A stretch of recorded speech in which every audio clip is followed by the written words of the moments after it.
സഹോദരങ്ങളെ, നമ്മളൊക്കെ മരിച്ചിട്ട് 6 അടി മണ്ണിൽ നമ്മുടെ ശരീരം കബറടക്കിക്കൊണ്ട് വീട്ടിലേക്ക് തിരിച്ചു വന്നാൽ നമ്മുടെ ഫോൺ ഒരു പക്ഷേ സെൻട്രൽ ഹാളിന്റെ ടേബിളിന്റെ മുകളിൽ കിടന്ന് ബെല്ലടിക്കുന്നുണ്ടാകും.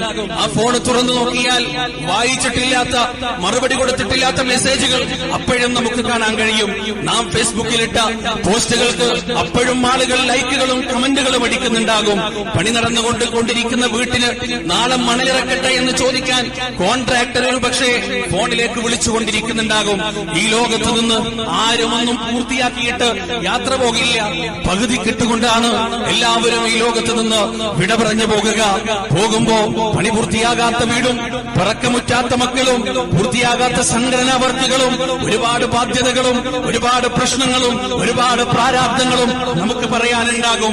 തീർന്നിട്ടില്ലാത്ത, ചിറകടഞ്ഞിട്ടില്ലാത്ത സ്വപ്നങ്ങൾ ഓരോ മയ്യത്തിനുമുണ്ട് എന്ന് നാം ഓർക്കണം. നാളെ നന്നാവാമെന്ന് വിചാരിച്ച പല ആളുകളും ഇന്ന് മയ്യത്ത് കട്ടിലിൽ കിടന്നിട്ടുണ്ട് എന്ന് നാം അറിയണം. ഈ ദുനിയാവ് നശ്വരമാണ് സഹോദരങ്ങളെ. എപ്പോഴാണ് ഇവിടെ നിന്ന് വിട പറഞ്ഞു പോകേണ്ടത് പറയാൻ നമുക്ക് സാധ്യമല്ല. അല്ലാഹു സുബ്ഹാനഹു വ തആല പരിശുദ്ധ ഖുർആനിൽ നമ്മോട് പറയുന്നതാണ്. അല്ലാഹു പറയുന്നു, വമാ തദ്രീ നഫ്സും മാദാ തക്സിബു ഗദാ വമാ തദ്രീ നഫ്സും ബിഅയ്യി അർദിൻ തമൂത്. നാളെ എന്ത് സംഭവിക്കുമെന്ന് പറയാൻ ഒരാൾക്കും കഴിയില്ല. നാളെ എന്താണ് വന്നെത്തുകയെന്ന് പ്രവചിക്കാൻ ഒരാൾക്കും തന്നെ സാധ്യമല്ല. വീട്ടിൽ നിന്ന് ഭാര്യയോട് യാത്ര പറഞ്ഞിറങ്ങുന്ന പ്രിയപ്പെട്ട ഭർത്താവ് ആ വീട്ടിലേക്ക് തിരിച്ചെത്തുമെന്ന് ഉറപ്പ് പറയാൻ ഭാര്യയ്ക്ക് സാധ്യമല്ല. വണ്ടിയുടെ എഞ്ചിൻ ഓൺ ചെയ്യുന്ന സമയത്ത് ഈ എഞ്ചിൻ തന്റെ കൈകൊണ്ട് ഓഫ് ചെയ്യുമോ, അതല്ല എന്റെ വാഹനത്തിന്റെ ഇരുമ്പ് ചീളുകൾക്കിടയിൽ നിന്ന് എന്റെ ഉറച്ചിത്തുണ്ടങ്ങൾ ആരെങ്കിലും വലിച്ചൂരിയെടുക്കുമോ, ഉറപ്പ് പറയാൻ ആർക്കും കഴിയില്ല. വീട്ടിൽ നിന്നിറങ്ങുമ്പോ ഇസ്തിരിയിട്ട വസ്ത്രങ്ങൾ അണിയുന്ന സമയത്ത് ഈ വസ്ത്രത്തിന്റെ ബട്ടൺ ഞാൻ എന്റെ കൈ കൊണ്ടുവരുമോ, അതല്ല മോർച്ചറയിലെ ഉദ്യോഗസ്ഥൻ വാർന്നൊലിക്കുന്ന രക്തത്തിൽ പറ്റിക്കിടക്കുന്ന എന്റെ ഈ വസ്ത്രം എന്റെ ശരീരത്തിൽ നിന്ന് വലിച്ചൂരിയെടുക്കുമോ, പറയാൻ ഒരാൾക്കും സാധ്യമല്ല. ഈ ലോകത്ത് നാളെ എന്ത് സംഭവിക്കുമെന്ന് പറയാൻ ആർക്കും തന്നെ സാധ്യമല്ല. എന്റെ ജോലി നിലനിൽക്കുമോ, എന്റെ വീടിന്റെ പണി പൂർത്തിയാകുമോ, എന്റെ മക്കൾ എന്റെ കൂടെ ഉണ്ടാകുമോ, അവരുടെ പഠനം പൂർത്തിയാകുമോ, പറയാൻ ഒരാൾക്കും സാധ്യമല്ല. പക്ഷെ ഒന്ന് പറയാം, ഒന്ന് നമുക്കെല്ലാവർക്കും ഒരുമിച്ച് ഒറ്റ സ്വരത്തിൽ ഉറപ്പായി പറയാം, അത് ഞാൻ മരിക്കും എന്നുള്ളതാണ്. ഞാൻ മരിക്കും എന്നുള്ളതാണ്. അത് മാത്രം പറയാം. അതിന്റെ അപ്പുറത്ത് മറ്റൊന്ന് പറയാൻ നമുക്ക് കഴിയില്ല. വമാ തദ്രീ നഫ്സും ബിഅയ്യി അർദിൻ തമൂത് വമാ തദ്രീ നഫ്സും ബിഅയ്യി അർദിൻ തമൂത്. ഭൂമിയുടെ ഏതേത് കോണിൽ വെച്ച് മനുഷ്യൻ മരിക്കുമെന്ന് പറയാൻ അവന് സാധ്യമല്ല. ഭൂമിയിൽ എവിടെ വെച്ച് അവൻ മൃത്യു വരിക്കുമെന്ന് പറയാൻ അവന് സാധ്യമല്ല.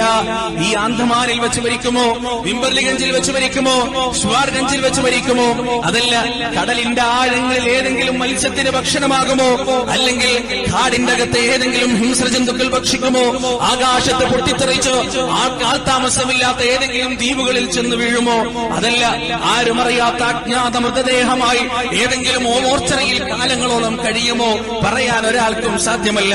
പക്ഷേ ഒന്നുറപ്പാണ്, നമ്മൾ മരിക്കും. സൂറ ആൽ ഇംറാനിൽ അല്ലാഹു സുബ്ഹാനഹു വ തആല നമ്മോട് പറയുന്നത് ഇതാണ്. അല്ലാഹു പറയുന്നു, കുല്ലു നഫ്സിൻ ദാഇഖത്തുൽ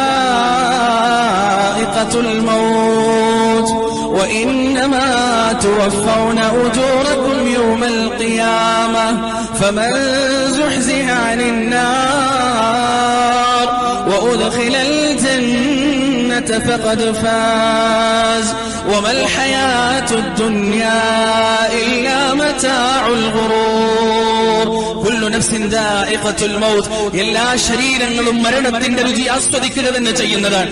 വഇന്നമാ തുവഫൗന ഉജൂറകും യൗമൽ ഖിയാമah ഫമൻ സുഹ്സിഹ അനിൻ നാർ വഉദ്ഖിലൽ ജന്നത ഫഖദ് ഫാസ്. എന്നാൽ ആ മരണത്തോടുകൂടി ജീവിതത്തിന് എന്നേക്കുമായി തിരശ്ശീല വീഴുകയല്ല, മറിച്ച് അനന്തമായ ശാശ്വതമായ അവസാനമില്ലാത്ത ശിക്ഷയുടെയും രക്ഷയുടെയും ഒരു പുതിയ ലോകത്തേക്കുള്ള പ്രവേശനം മാത്രമാണ് മരണം.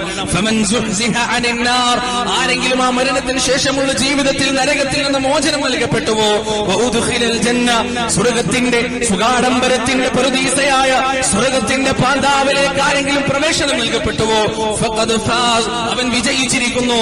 വമൽ ഹയാത്തു ദുനിയ ഇല്ലാ മതാഉൽ ഗുറൂർ, അറിയുക പ്രമത്തത മൂത്ത് ഭ്രാന്തന്മാരെ പോലെ ഏതൊരു ദുനിയാവിന് വേണ്ടിയാണോ നിങ്ങൾ പരക്കം മാഞ്ഞുകൊണ്ടിരിക്കുന്നത്, ആ ദുനിയാവ് വഞ്ചനയുടെ വിഭവം മാത്രമാണ്, ചതിയുടെ വിഭവം മാത്രമാണെന്ന് അല്ലാഹു സുബ്ഹാനഹു വ തആല പരിശുദ്ധ ഖുർആനിൽ നമുക്ക് പഠിപ്പിച്ചു തരുന്നു. അല്ലാഹു പറയാൻ, ഖുൽ ഇന്നൽ മൗതല്ലദീ തഫിറൂന മിൻ ഫഇന്നഹു മുലാഖീകും ثم تردون إلى عالم الغيب والشهادة فينبئكم بما كنتم تعملون. قل നബിയെ പറയുക, ഇന്നൽ മൗതല്ലദീ തഫിറൂന മിൻ, ഏതൊരു മരണത്തിന്റെ പിടിവായിൽ നിന്ന് കുതറി മാറാനാണോ മർത്യപുത്ര നീ ശ്രമിച്ചുകൊണ്ടിരിക്കുന്നത്, ഫഇന്നഹു മുലാഖീകും, ആ മരണം നിന്നെ കണ്ടുമുട്ടുക തന്നെ ചെയ്യുന്നതാണ്. ثم تردون إلى عالم الغيب والشهادة, രഹസ്യങ്ങളും പരസ്യങ്ങളും ഒരുപോലെ അറിയുന്ന രാജാതിരാജനായ മാലിക്കുൽ മുലൂക്കായ റഹ്മാനുർ റഹീമായ അല്ലാഹുവിന്റെ കോടതിയിലേക്ക് പിന്നെ നിങ്ങൾ മടക്കപ്പെടുന്നതാണ്. ഫയുനബ്ബിഉകും ബിമാ കുൻതും തഅമലൂൻ, നിങ്ങൾ പ്രവർത്തിച്ചിരുന്നതിനെ പറ്റി അവൻ വളരെ വ്യക്തമായി നിങ്ങൾക്കെന്ന് പറഞ്ഞു തരികയും ചെയ്യും. അല്ലാഹു സുബ്ഹാനഹു വ തആല നമ്മോട് പറയാൻ, കം തറകൂ മിൻ ജന്നാതിൻ വഉയൂൻ വസുറൂഇൻ വമഖാമിൻ കരീം വനഅമതിൻ കാനൂ ഫീഹാ ഫാകിഹീൻ. മനുഷ്യരെ, ചരിത്രത്തിന്റെ ഇന്നലകളിലേക്ക് നിങ്ങൾ നോക്കുന്നില്ലേ? എത്രയെത്ര രാജാക്കന്മാർ, ഫിർഔൻ, ഹാമാൻ, നമ്രൂദ്, എത്രയെത്ര കുബേരപുത്രന്മാർ, എത്രയെത്ര പണദല്ലാളന്മാർ ചരിത്രത്തിന്റെ ഇന്നലകളിൽ കാലിക്കൈകളുമായി തിരിച്ചുപോയിട്ടുണ്ട്. അവയൊന്നും നിങ്ങളുടെ കണ്ണുകൾ തുറപ്പിക്കുന്നില്ലേ? അല്ലാഹുവിന്റെ ചോദ്യമാണ്, ഐനമാ തകൂനൂ യുദ്രികുമുൽ മൗത്ത് വലൗ കുൻതും ഫീ ബുറൂജിൻ മുശയ്യദ, കെട്ടുറപ്പുള്ള കെട്ടിടത്തിന്റെ ഏറ്റവും സുരക്ഷിതമായ നിലയിൽ ആയിരക്കണക്കിന് പാറാവുകാരുടെ സുരക്ഷിതത്വത്തിലും അകമ്പടിയിലും നിങ്ങളിരുന്നാലും മരണത്തിന്റെ പടച്ചവൻ കുറിച്ച് തീയതി എത്തിക്കഴിഞ്ഞാൽ ആ സുരക്ഷാ വലയങ്ങളെ മുഴുവൻ ഭേദിച്ചുകൊണ്ട് മരണത്തിന്റെ ദൂതൻ നിങ്ങളുടെ കട്ടിലിന്റെ പരിസരത്തെത്തി പോകാമെന്ന യാത്രാമൊഴി മുഴക്കുമെന്ന് പടച്ചതമ്പുരാൻ